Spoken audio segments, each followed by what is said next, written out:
Hola, bienvenidas y bienvenidos y feliz año nuevo. No hemos estado publicando nada ni en YouTube ni tampoco en nuestro podcast en iVoox, Sendero a la Nada, porque en el último mes del año, en diciembre, pues nos hemos mudado y bueno, con todo lo que acarrea una mudanza. Además nos hemos ido de Tarragona hasta Extremadura, entonces pues implica también pues papeleo y diferentes cosas, y además luego ya se empalma con la Navidad. Así que por eso no hemos hecho ningún vídeo, hemos actualizado o hemos subido algunos podcasts que teníamos pendientes de subir al canal de YouTube, pero aparte de eso no hemos hecho ningún contenido nuevo, así que este es el primer contenido del año. Os deseamos feliz año después de este difícil 2020, pues esperamos que el 2021 sea lo mejor posible en todos los sentidos para todos, y que sea lo más consciente posible, que podamos seguir trabajando internamente y poder profundizar en las cuestiones del espíritu, ¿no? Ya que realmente las circunstancias externas, a no ser que sean muy extremas, pues no deberían impedir el trabajo interior, y es lo que vamos a continuar haciendo siempre que nos sea posible. Bien, pues comenzamos este año con una reseña de un autor que hemos conocido hace apenas un par de meses, y es este autor. Vamos a empezar directamente con la reseña, y es el doctor Eduardo Alfonso Hernán. El libro en este caso es La Iniciación, aunque tiene toda una bibliografía.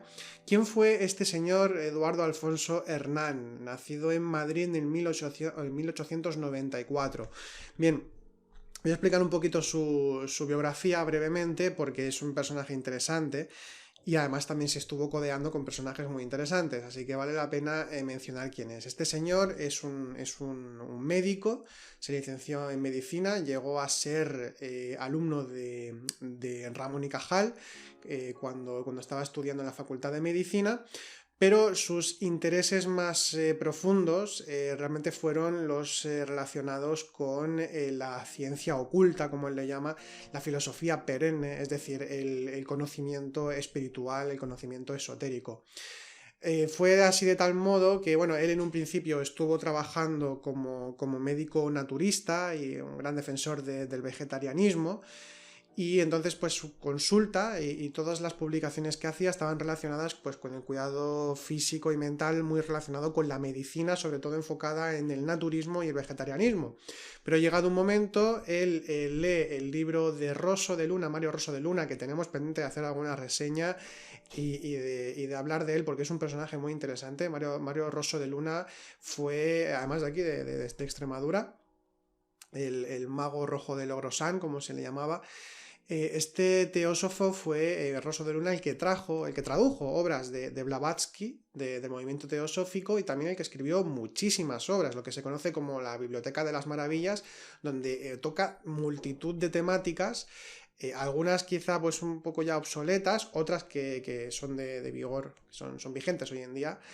Y es un autor muy interesante. Pues bien, este hombre, Eduardo Alfonso Hernán, este médico, lee el libro de Rosso de Luna, Wagner, mitólogo y ocultista, y que es un libro que estudia la filosofía, que estudia la simbología de la obra de Wagner, a la cual fue muy afín, evidentemente, a Rosso de Luna, y entonces lo conoce, y a partir de ahí se convierten en discípulo y maestro. Rosso de Luna sería maestro y tiene una relación muy estrecha con Alfonso, y a partir de entonces tienen una amistad, y bueno, pues están, por ejemplo, dentro del Ateneo de Madrid, que era pues un lugar de encuentro entre científicos de diferente índole, donde Mario Rosso de Luna participó, y también este señor, Eduardo Alfonso, tuvieron mucha amistad, mucha cercanía. Y también fue incluso masón, cosa que también Rosso de Luna también lo era. Y de hecho la idea de Rosso de Luna era intentar unificar la masonería, la teosofía y todo movimiento espiritual para de alguna forma crear una espiritualidad universal para todos los seres humanos, cosa que bueno, en aquella época fue muy discutida, y de hecho pues sufrió bastante Rosso de Luna a este respecto. Y en esta línea siguió bastante este discípulo, Eduardo Alfonso, y de hecho en el libro este que tenemos entre manos, La Iniciación, pues ya se puede entrever de alguna manera. Decir que junto a Rosso de Luna estos dos maestro y discípulo crearon la Schola Philosophicae Initiationis, perdón, una escuela que quería difundir sobre todo la teosofía y también combatir las desviaciones que consideraban que eran pues más perjudiciales dentro del movimiento teosófico, como por ejemplo el rechazo a Jiddu Krishnamurti, ya que había pues una parte importante de la teosofía mundial que consideraba a Krishnamurti como el gran instructor del mundo, literalmente, es decir, como el que tenía que ser como una especie de segundo Mesías. Entonces, pues en este caso Eduardo Alfonso y Rosso de Luna pues rechazaron esta forma bueno, de entender a Krishnamurti, y no le quitamos razón, no le quitamos razón. Consideramos también aquí que Krishnamurti cometió un grave error en el hecho de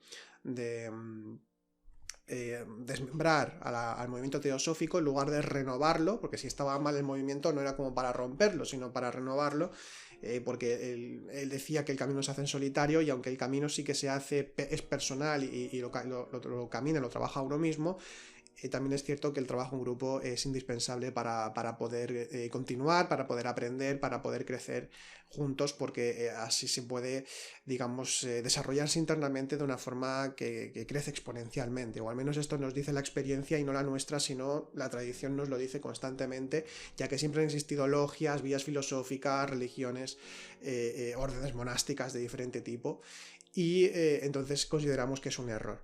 Entonces este señor fue hasta el final de sus días discípulo de Rosso de Luna, compañero de camino se podría decir. La guerra civil la pasó como pudo, como todo el mundo. Llegó a ser encarcelado porque fue, lo típico que pasaba en la época, pues era considerado masón, era masón, entonces fue acusado de masón, también de comunista, estuvo en la cárcel 3 años, escribió dentro de la cárcel también algunos libros sobre religión. También estuvo creando dentro de la cárcel una logia masónica ocultista para aquellos que eran afines a su forma de pensar, a su forma de vivir. Y luego ya más tarde ya se fue hacia Chile, se exilió a Chile. Y estuvo varios años en Chile, en Argentina, también en Puerto Rico, escribió varios libros, y en el 66, en 1966, regresa a España y ya murió a los 96 años de edad, casi nada. Entonces, bueno, pues tuvo una vida muy interesante. Bien, pues después de decir todo esto, lo quería comentar una biografía. No siempre me extiendo tanto en una biografía, pero me pareció interesante de ver cómo cuando aparecen personajes tan interesantes como por ejemplo Rosso de Luna, pues siempre hay discípulos, siempre hay continuadores que no son tan conocidos, pero tienen cosas muy interesantes que decir.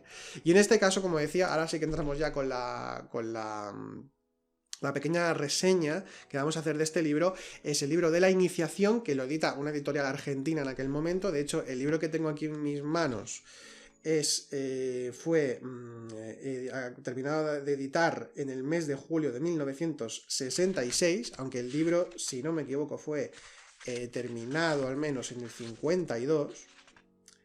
Y este librito lo encontré, se nota que ya está muy viejito, lo encontré en una librería de segunda mano, me pareció interesante cuando lo estuve ojeando y bueno, pues lo he leído y me ha parecido interesante compartirlo y recomendarlo. Es un libro cortísimo, son como más o menos 25 folios aproximadamente, si lo cogemos un folio en 1 a 4. Y es muy interesante porque condensa principios fundamentales de lo que es la iniciación. Es lo que quería comentar con este librito, ¿no? En este librito. Hay ediciones modernas de este libro, o sea, esto lo encontré de segunda mano, es el que os enseño, pero podéis encontrarlo. De hecho, os dejaré algún enlace en la descripción del vídeo para que podáis encontrar este libro y comprarlo si os apetece. Me gusta este libro, nos ha gustado tanto a mí como a Ángeles, porque este libro sintetiza muy bien y tiene varias perlitas sobre lo que es la iniciación. De hecho, ya cuando comienza el libro ya nos da, y lo quiero leer textualmente porque es que son perlitas que nos ayudan a entender de una forma muy sintética lo que es la iniciación. Entonces dice lo siguiente, la iniciación. Iniciar es comenzar. Un iniciado no es un hombre perfecto, sino que ha comenzado el camino de una disciplina de superación en cualquier aspecto de la vida y se encuentra más o menos avanzado en su camino.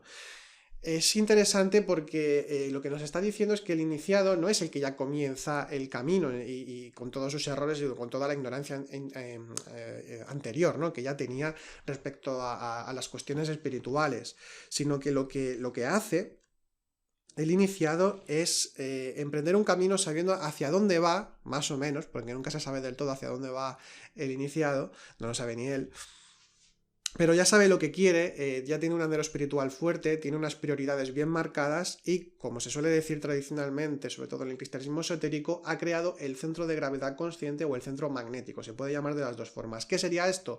Bien, si tenemos en cuenta que los seres humanos solemos gravitar entre la conciencia y el ego, y ahora las prioridades en este momento son unas y luego al momento siguiente son otras, y esta es la dualidad múltiple, la dualidad que solemos vivir, pues cuando alguien ha creado lo que se llama el centro de gravedad consciente, que es la consecución del trabajo interior continuado en el tiempo, en ese momento pues ya la prioridad, aunque sigue habiendo ego, y nos solemos identificar con el ego, continuamos, pero no tanto, empezamos a gravitar mucho más en la conciencia, entonces ahí ya podemos considerar que comenzamos a ser iniciados y empezar el camino espiritual en serio. Antes era una preparación, una etapa preparatoria, una etapa de empezar a trabajar interiormente. De una forma pues atropellada a veces, ¿no? Con nuestros obstáculos egoicos, pero luego ya hemos empezado a trabajar más en serio a partir de la creación de ese centro magnético. Y aquí lo define, no dice lo del centro magnético, pero ya es cuando más o menos uno está avanzado en su camino. De hecho dice que el hombre iniciado ha dejado de ser una nave sin timón, hombre, ser humano, entendámoslo, juguete del mar proceloso formado por las circunstancias de la vida, para ser un individuo que quiere y sabe dónde va. Entonces nos podemos hacer una idea. De hecho, incluso aquí dice una cosa que me gusta mucho: es el forjador consciente de su destino futuro por medio de una disciplina que gobierna las tendencias de su naturaleza egoísta y personal. Entonces, a partir de ahí se convierte en vehículo de lo espiritual, cuando un ser humano comienza a ser un iniciado. Y de esto se podría hablar en todas las disciplinas en las que puede entrar el ser humano en su profundización, ¿no? Pero en el caso esotérico, en el caso del camino esotérico, pues estamos hablando de esa creación interior. Bien, a partir de ahí, el autor nos habla de que existen tres etapas muy bien marcadas. Una primera etapa que es la etapa preparatoria, en la cual pues hay una purificación tanto del cuerpo como el dominio de las pasiones, es decir, del ego, y una depuración mental que permita comenzar a crear algo consciente en nosotros, es decir, como una especie de reordenación de lo que uno es. Luego hay una segunda etapa que se la llama la etapa doctrinal, que es en la cual se estudian las doctrinas metafísicas, teológicas, cosmogónicas, antropológicas y psicológicas, y se aprende a manejar la inteligencia en un ámbito de lo más, digamos, de lo superior. Entonces, a partir de ahí es cuando empezamos a profundizar en un sistema concreto, aunque ya comenzamos con un sistema concreto en la etapa preparatoria, según aquí nos explica el autor, pero es como una continuación y una profundización mucho mayor, donde ya se asume un compromiso pues más sólido con el camino espiritual. Y luego hay una tercera etapa que propiamente es la etapa de la realización espiritual, en la cual pues ya ha habido una ordenación en uno mismo, ha habido una profundización tanto en los secretos del universo como del ser humano, del macrocosmos y del microcosmos, que se corresponden como siempre se ha dicho, en estas leyes herméticas, ¿no? De lo que es arriba es abajo, lo que dentro es fuera, pues ya teniendo todo ese conocimiento, cada vez integrándolo más, a partir de ahí pues la tercera etapa se da. Y esa tercera etapa es la etapa de la realización espiritual, en la cual pues ya hay un ser espíritu, un ser que alcanza la sabiduría y que entra dentro de la etapa de la voluntad divina, se podría decir.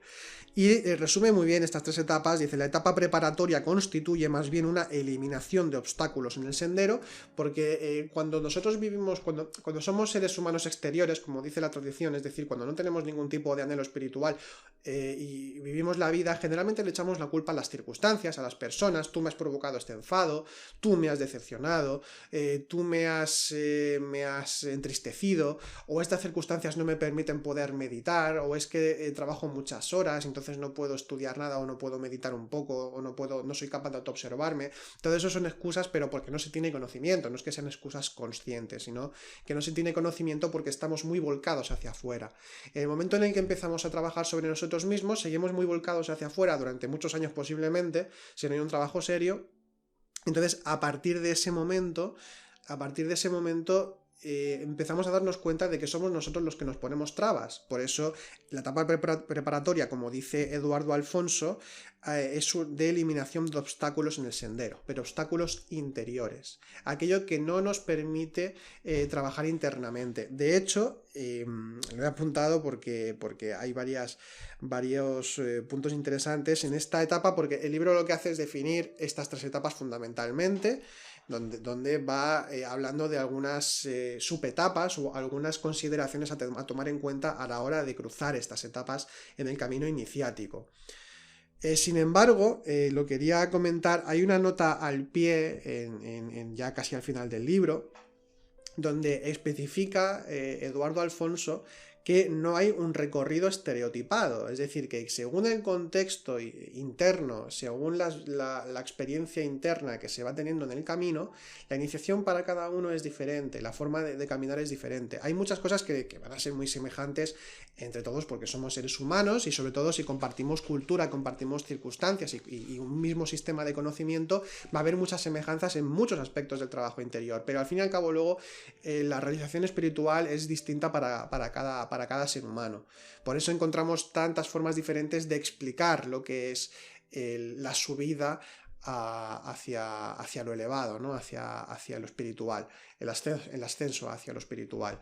Por eso hay tanta diferencia, pues por ejemplo, podemos ver en el Monte Carmelo, ¿no? de San Juan de la Cruz, o las moradas espirituales de Teresa, el castillo interior, ¿no? de Teresa de Jesús. En Indaraví también las moradas espirituales que se van elevando hasta llegar a la morada de la no morada.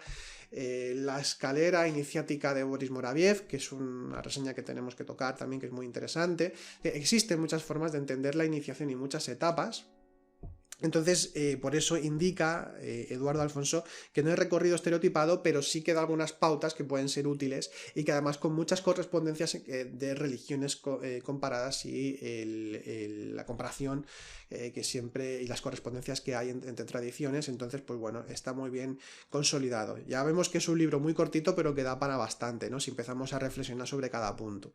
Entonces, en esta etapa, una de las cosas que él tenía muy en cuenta, incluso en su etapa previa a empezar en la teosofía, es el tema del vegetarianismo, ¿no? Él considera y justifica hablando de varios autores antiguos que justifican el por qué hay que ser vegetariano. Entonces él considera que es una de las formas de purificación importantes, que no sea de comer carne, que no sea de matar, el mandamiento este de no matar, tenerlo muy presente. Esto lo dejamos al juicio de cada cual, es decir, nosotros no estamos del todo de acuerdo, porque también pensamos en lo que es la ley universal, que se habla también en el esoterismo, que es la ley de la recíproca alimentación de todos los seres. Entonces, teniendo presente esta ley, pues todo se alimenta de todo, prácticamente. Entonces, es así como funciona el universo, ¿no? Todo es alimentación pura y dura. Y entonces el vegetarianismo pues podría ser una forma también de seguir con esta ley, pero quizá entendiendo que esto de no matar es un error, porque las plantas también son seres vivos, entonces también estaríamos matando. Pero claro, como en algunas tradiciones las plantas no se consideran seres vivos, por ejemplo hay algunos sectores del budismo, no sé si en el budismo entero, pero hay algunos sectores del budismo que consideran que no son seres vivos al uso las plantas, y por tanto pues comen plantas y son vegetarianos, por no matar animales, ¿no? Eso es uno de los fundamentos que tiene. Entonces, bueno, esto es una cosa discutible, cada cual lo puede justificar como quiera o no, o puede crear una cosa o no, o lo que le vaya mejor. Ahí no vamos a entrar. Nosotros ya decimos que no estamos del todo de acuerdo. Luego también hay otra cosa con el tema del vegetarianismo, y es que si tenemos una idea como de comida más frugal, ¿no? Pues incluso por su preparación, por su aspecto, la digestión depende de cada cual persona, también le afecta de una forma u otra, pero también se puede considerar que la idea vegetariana a un nivel más simbólico quizá, es como una especie de frugalidad la que se puede atribuir a la comida vegetariana, porque de hecho incluso, no sé si era Clemente de Alejandría, que por aquí lo menciona en este librito, que hablaba de comer alimentos crudos. No sé si Clemente de Alejandría porque no lo he apuntado, pero puede ser uno de ellos, de aquella época, quiero decir. Entonces, claro, es todo un mundo el tema de la alimentación, de las semejanzas, o sea, las semejanzas no, sino la cercanía que puede tener con lo espiritual o no. Esto es tan relativo y depende a quién le preguntemos, ¿no? Pero bueno, no vamos a parar ahí. La cuestión es que sí que le dedica varias páginas al tema del vegetarianismo, se nota su cultura médica, habla del cuidado del cuerpo también, que es muy importante, y del trabajo con el deseo y las pasiones, pero destaca como egos importantes a eliminar para poder avanzar realmente hacia la siguiente etapa, hacia la segunda etapa de la iniciación espiritual.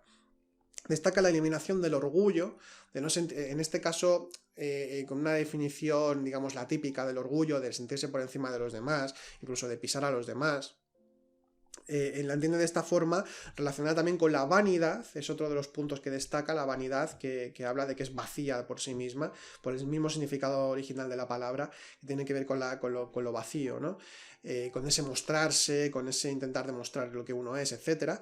Y luego también me ha parecido muy, muy interesante, muy, muy interesante, es el remarcar la importancia de eliminar en nosotros la intransigencia, es decir, la intolerancia, el creer, mejor dicho, el creer que uno tiene la doctrina definitiva, que tiene la verdad definitiva y que todos los demás se equivocan, que a todos los demás les falta pues, una mayor profundidad, les falta más verdad. Y esto, bueno, desgraciadamente, pues sucede muchísimo, pero no solo sucede en las religiones, nos estaríamos engañando en esto. Cuando pensamos en lo doctrinario, generalmente nos viene a la mente únicamente religiones, ¿no? Pero no es el caso, es decir, en muchas órdenes esotéricas o vías esotéricas, en muchos grupos ocultistas, evidentemente, por cierto elitismo que se ha generado a lo largo de los siglos incluso, pues también se ha generado una intransigencia porque en esa élite de espirituales se tiene la verdad y por tanto los demás se equivocan. Y es algo que hay que eliminar, insiste Eduardo Alfonso, y nosotros estamos absolutamente de acuerdo, porque lo que hay que ubicar es la humildad. Hay que ubicar la humildad. Esto es muy importante. No hay camino si no hay humildad, si no se trabaja en eso, si no se asimila la virtud de la humildad. Entonces es algo que también remarca bastante, y a esto va unido el espíritu de lucha, ¿no? De intentar, que aquí también lo menciona, ¿no? De intentar convencer a los demás, de intentar que piensen como nosotros, de intentar corregirlos. Bueno, pues este tipo de cosas nos llevan a que estemos más pendientes de dónde está el error del que tenemos enfrente para poder corregirlo, en lugar de estar en nuestros asuntos trabajando espiritualmente. Está bien el discernimiento, está bien hablar de ello, pero siempre que pensemos que estamos nosotros en la verdad absoluta y que por eso tenemos derecho a juzgar lo que está bien y lo que está mal, pues estamos cometiendo un grave error. Y aquí Eduardo Alfonso insiste bastante. Bien, luego ya está esta tercera etapa, perdón, no, que me olvido algo más. No, trabajar también con el deseo, es decir, todo lo que sea deseo, igual que cuando se comenta en el budismo, lo comenta prácticamente de la misma manera. De hecho, la teosofía tiene bastante de oriental, aunque hay también rechazos, eso sería otra polémica, no aquí, sino una polémica que ha habido históricamente. Incluso René Guénon llegó a escribir un libro contra la teosofía. Pero bueno, en este caso tenemos un libro muy interesante, el de Eduardo Alfonso. La cuestión es que, el deseo también es algo que hay que eliminar, que hay que trabajar para que no nos subyugue y que por tanto estemos viviendo de forma infeliz, de forma inconsciente y absolutamente ignorante y ciega. Luego, cuando ya pasa la segunda etapa, está hablando pues de una continuidad en el trabajo interior, evidentemente, porque ya se han superado algunos obstáculos, y la segunda etapa la menciona como la etapa doctrinal que supone el esfuerzo positivo ascendente. Es decir, ya hemos eliminado una serie de obstáculos, por tanto ya podemos, obstáculos internos, insisto, ya podemos empezar a trabajar más seriamente y profundizar en cualquier doctrina, en cualquier trabajo interior. Y hay una pequeña frase, algo que me ha parecido una joya, que la quiero leer también textualmente, cuando ya está hablando de esta segunda etapa. Y dice lo siguiente, se refiere a, con lo que voy a comentar, a la voluntad de conocer. Y esto es importantísimo y es algo que nos tenemos que replantear nosotros mismos siempre que podamos. Y dice lo siguiente, dice, toda técnica nace del espíritu, dijo clarividentemente el gran músico Franz Liszt. Por esto, aquí viene la frase, por esto, el fundamento de todo conocimiento estriba en la voluntad de conocer. La intensa apetencia por descifrar nosotros mismos los enigmas de la vida nos proporcionará la mejor disposición para nuestro progreso intelectual. Entiendes aquí intelectual también como hablando de lo superior. Insistamos una vez más en que sirve de poco almacenar pensamientos ajenos. Me gusta mucho, sobre todo cuando habla de la voluntad de conocer, porque la voluntad de conocer nos está hablando del anhelo espiritual, pero puesto en práctica, puesto al servicio del conocimiento de uno mismo, de la profundización en los misterios, como dice aquí, los enigmas de la vida, en el misterio de la divinidad, en lo que es el trabajo esotérico en todos sus aspectos. Y es que si no hay voluntad de conocer, si no hay priorización, porque voluntad de conocer también se podría entender como la priorización, el interés máximo en aquello que estamos abordando, y en este caso es el trabajo interior. Si no hay una prioridad, si no hay una voluntad real de profundizar, poco vamos a hacer en el trabajo espiritual, poco vamos a hacer. Porque si no hay un interés real, si es como a medias tintas, si no hay un compromiso firme con ello, con ese trabajo interior, al final incluso vamos a caer en el error de crear una espiritualidad, algo que hemos hablado muchas veces, a caer en el error de la creación de una espiritualidad a nuestra imagen y semejanza en lugar de a imagen y semejanza de lo divino, que es lo que estamos buscando los que tenemos anhelo espiritual. Entonces se puede caer en ese peligro porque cuando no hay voluntad de conocer hay acomodación de los aspectos a los que somos afines en el trabajo interior. Y el rechazo de aquello que no nos gusta, el rechazo de aquello que no nos apetece trabajar, ¿no? Entonces la voluntad de conocer implica también poner toda una intensidad en ello. Entonces me ha parecido muy interesante porque lo tiene muy, muy en cuenta, muy en cuenta. Además, cuando hay voluntad de conocer, también sucede que se da la profundización en el trabajo interior de una forma bastante natural, no es algo forzado, se da de una forma bastante natural. Es decir, tú vas trabajando de forma, vamos a decir, lo más normal posible, pero se va dando cada vez una mayor profundización de una forma nada forzada en este sentido, pero hay que estar ahí, eso es lo importante, en el camino interior, en el camino espiritual, lo importante es estar ahí. Si estás ahí, entonces se da la posibilidad de poder profundizar, de poder trabajar, de poder comprender, de poder integrar. Si no es el caso, si no es así, si vamos poniéndonos obstáculos a nosotros mismos, entonces no es posible.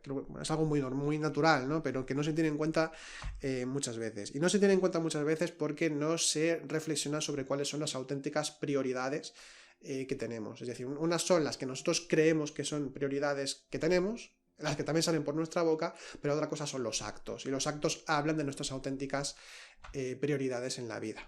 Así de sencillo. Bien, pues entonces en esta segunda etapa también habla de que tiene que darse el periodo de abstracción, porque él comenta que la verdad, lo que más se acerca a la verdad es la capacidad de la abstracción. Es decir, que si nos vamos a lo muy concreto, se convierte en algo muy relativo, como puede ser una misma enseñanza espiritual. Una enseñanza espiritual, la que sea, es algo muy concreto generalmente, aunque se pueda universalizar, pero se puede universalizar por su capacidad de abstracción, es decir, por ir más allá de las formas, por ir más allá del intelecto, de lo racional, sino que nos habla de la experiencia pura, que casi no se puede hablar ni con palabras, y por eso es tan abstracto, porque no se puede definir, no se puede tocar. Entonces estaríamos hablando de esa realidad apofática, esa realidad que no puede describirse, que se explica, se acerca cuando se habla, cuando se enseña en las enseñanzas espirituales, las que sean, pero sí que es cierto que la capacidad de abstracción, que se podría decir, como digo, que es esa capacidad o esa experiencia que se tiene de aquello que no puede definirse, de aquello que no puede explicarse, que te puedes acercar con el mito, con el símbolo, de alguna manera, con la poesía, por ejemplo, o con ciertas formas de explicar la enseñanza se puede acercar a algo, pero al fin y al cabo es la experiencia propia lo que hace que uno que uno pueda profundizar en el camino espiritual, ¿no? De conocer más la verdad. Esto es algo que comenta Eduardo Alfonso y bueno, pues también es interesante. Luego también hay una negación absoluta hacia el desarrollo de los poderes. Habla de la mediumnidad, del espiritismo, o lo que hoy en día ya no se habla tanto de mediumnidad, estamos hablando de un libro de los años 50, sino de la canalización, porque es como una continuación al fin y al cabo de ese fenómeno. Avisa de los peligros de la mediumnidad, de la hipnosis y de ciertas formas de desarrollo psíquico en este sentido, porque se rechaza automáticamente en cualquier iniciación seria, y aquí el autor lo remarca, muy bien remarcado. Eso también es muy interesante. Entonces, bueno, también hace definiciones de la intuición, de lo que es la intuición, de lo que es ese trabajo con la capacidad de conocer directamente, de poder integrar directamente una realidad espiritual. Eso también es muy interesante. Y luego también menciona algo importantísimo, que es la oración. Ya hemos hecho algunos podcasts sobre la oración, hemos hablado de ella en varias ocasiones, y aquí también remarca que la oración en todo caso ha de ser algo que uno cuando va a orar no está pidiendo imperativamente, sino que humildemente, sabiendo que uno no es capaz de llegar a más, pues pide humildemente, pide sometiéndose a lo divino, cosa que hoy en día no gusta, eso de hablar de sometimiento o hablar de ponerse por debajo, pero si somos realistas, pues somos siervos de la divinidad. Es así como se define en muchas tradiciones lo que es el que pretende ser un iniciado, el que pretende caminar la senda espiritual, es un siervo de la divinidad y por tanto se somete a ella para poder cumplir con sus designios. Claro, si pensamos en la divinidad como un señor o una señora que da dictados, pues entonces, claro, es normal que pueda causar rechazo. Pero cuando se entiende seriamente, entonces es muy diferente, porque estamos hablando de otra realidad que solo se puede entender cuando se experimenta y cuando se conoce un poco en profundidad. La cuestión es que cuando se habla de la oración, y entonces sobre la oración hay algo que también me ha gustado mucho, que también lo quiero leer porque es una frase muy breve y está muy bien, y dice lo siguiente, dice la eficacia de la oración exige la actitud de humildad o sumisión. Una pretendida oración en tono imperativo o rabioso carece por completo de virtud. Y esto se debe a que la oración, invocación a lo superior, se realiza según ley de jerarquía en que lo inferior se subordina a lo superior. Lo contrario de la plegaria sería una maldición, cosa que indudablemente también tiene su fuerza si se emplea la palabra adecuada, pero que se estrella contra la férula protectora de una invocación altruista, pura y desinteresada. Incluso aquí pone la contraparte de la oración, que es la maldición. Y aquí esta es la parte que quería también comentar. Dice, la clave de la oración estriba precisamente en su carácter desinteresado, pues como ya he dicho en otra parte, porque a veces menciona como libros que ha escrito, nunca puede estar en los designios de lo superior, ni violentar una ley de Dios, ni conceder algo que responda al deseo egoísta de la naturaleza inferior y no al orden de finalidad de la naturaleza superior. Esto nos puede hacer reflexionar seriamente en esas formas de oración extendidas desgraciadamente, en las que uno piensa egoístamente en lo que quiere, dinero, salud, pareja, ese tipo de cosas, y que se busca de forma insistente, se ora por conseguir algo material o algo que no tiene nada que ver con lo espiritual, que tiene que ver solo con el materialismo, con los caprichos y ese tipo de cosas, creyendo que realmente la realidad, que la divinidad, que las leyes universales se van a poner a favor de los designios egoístas de cualquier ser humano. Esto es un grave error que trae graves consecuencias también, si no a corto plazo, a largo plazo seguro. Bien, pues luego también habla de la tercera etapa, ya para ir terminando, que ya no sé ni cuánto tiempo llevo con la reseña. Mira que es un libro cortísimo. Cuando habla de la tercera etapa, habla de la realización espiritual y le llama el periodo de ebullición, cuando ya se crea una voluntad consciente lo suficientemente firme para ya de alguna forma asumir las grandes virtudes. De hecho, aquí menciona que las grandes virtudes, las tres grandes, se va al cristianismo y entonces nos habla de fe, esperanza y amor. Y concretamente dice fe o virtud de acción, esperanza o virtud de intelección y amor o virtud de creación. Me parece interesante también cómo define un poco La fe, que es la experiencia directa, tiene que ser, por tanto, una acción, tiene que ser algo que se experimenta. La esperanza, virtud de intelección podría entenderse en cierta forma como la profundización en esos misterios mismos de lo divino. ¿En qué sentido? Porque la esperanza es esperar, pero no hay que no esperar los bienes divinos, como suele entenderse la esperanza, sino es el estar en la divinidad. Cuando se está en la divinidad, se puede entrar en ese periodo de profundización, como dice, utilizando los términos de Eduardo Alfonso, en ese periodo de abstracción, de conocimiento de la verdad, porque esperanza es estar en Dios cuando se habla de esta virtud, y por tanto, pues ahí se puede estar y ser en el misterio divino. Y luego, cuando habla del amor, que generalmente normalmente se ha traducido como caridad, pero realmente la palabra sería amor, y la caridad sería un aspecto del amor. Cuando habla del amor o virtud de creación, bueno, el amor es creación pura, en todos los sentidos, en todos los sentidos. El amor es creación pura. El amor es el pegamento universal, ¿no? Entonces esto es interesante. Y bueno, pues con ese trabajo, con las virtudes, con ese trabajo de asunción de las virtudes, hace otra definición que me ha parecido muy bonita, y dice que las virtudes, que viene de vir, de poder, constituyen el origen de las intenciones. Estas son las disposiciones, es decir, las virtudes son las disposiciones o direcciones fundamentales de nuestros actos.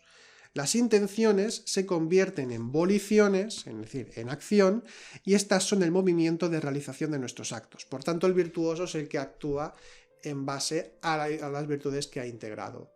Por eso también se dice lo de que por sus actos los conoceréis. Y de hecho insiste constantemente, porque hay un apartado que dedica a la relación entre el maestro y el discípulo, en el que el maestro siempre tiene que enseñar con el ejemplo, que por mucho que se le diga al discípulo cómo es la realidad espiritual, no se puede iniciar a nadie en este sentido, sino que es uno mismo el que se inicia a través de la experiencia espiritual y, como suele decirse, Dios mediante, ¿no? Y no mediante un ser humano. El ser humano acompaña, guía, sugiere, enseña, pero no puede iniciar a nadie en esa profundidad. Bien, pues en esta tercera etapa básicamente es donde se llega a la apoteosis o gran iniciación, y entonces se da ese despertar de la conciencia. Una nota más que quería comentar, que bueno, es esta de que no se puede iniciar a otro, ya que la iniciación es personal, que lo comenta en consideraciones finales, y luego también insiste en que uno, aunque se someta a un maestro, es decir, que entre dentro del trabajo con un maestro, que se convierta en discípulo, aunque digamos que se someta a la doctrina o a las prácticas, se someta en el sentido positivo del término, es decir, que acepte, que entre dentro de ese refugio, como dicen, por ejemplo, los budistas, de ese refugio que es la orden monástica o la orden que sea o no monástica. Cuando comienza, bueno, pues va aprendiendo y demás, y tiene que ir discerniendo aquello que le parece más coherente o no para su trabajo espiritual. Es decir, hablando más claramente, que cuando uno se convierte en discípulo de alguien, y nunca tiene que anular su propia voluntad. Y eso es algo que sucede desgraciadamente a menudo también. Tenemos ejemplos históricos por todas partes, para luego descubrir que todos esos maestros han abusado de una forma u otra de sus discípulos de forma más consciente o inconsciente. Pero la cuestión es que cuando uno es discípulo tiene que discernir, tiene que diferenciar, no tiene que anular su propia voluntad, tiene que andar con sus propios pies, como alguna vez se ha dicho. Y bueno, pues este es el librito, me he pasado muchísimo tiempo, se ve que como hace tiempo que no hago una reseña, pues mira, lo he cogido con ganas. Y entonces, bueno, pues tenemos este librito, insisto, os dejaré en la descripción el libro moderno, la edición moderna, porque esta tiene, pues, si es de los años 60, pues tiene más de 50 años, casi 60 años de hecho. Y es un libro que me ha parecido interesante porque es corto, pero es muy sintético, vale la pena leerlo porque te lo lees en una tarde, o si quieres estudiar un poco más en profundidad, pues en un par de días lo tienes bastante ya bien manejado. Y es muy recomendable porque cuando se habla de la iniciación a veces es como algo muy difuso, algo muy abstracto quizá. Además, la cultura del esoterismo, del ocultismo también se ha perdido bastante en las últimas décadas, en sustitución de otras formas más o menos discutibles de entender la espiritualidad. Entonces, pues bueno, para coger un poco de cultura esotérica, para poder comprender mejor cuál es el ámbito de la iniciación, y además incluso con sugerencias prácticas, como hemos estado viendo, y si lo leéis lo veréis, pues vale la pena, está muy bien para poder profundizar. Bien, pues dicho esto, terminamos el vídeo. Como siempre os invitamos a que si queréis hacer alguna aportación, si tenéis alguna pregunta, pues que escribáis en la caja de comentarios, os contestaremos encantados. También si queréis hablar de alguna cuestión privada, pues sería en el mail noesiscentro@gmail.com y podéis hacerme unas preguntas que queráis y estamos ahí para lo que necesitéis.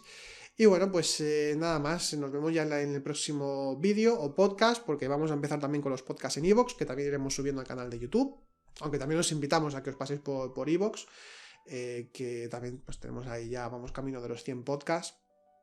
Y bueno, pues nada, os deseo buena semana y que paséis ya los días que quedan de vacaciones y de navidades, pues que lo paséis lo mejor posible, tanto vosotros mismos como vuestros familiares y allegados. Hasta entonces, buena semana.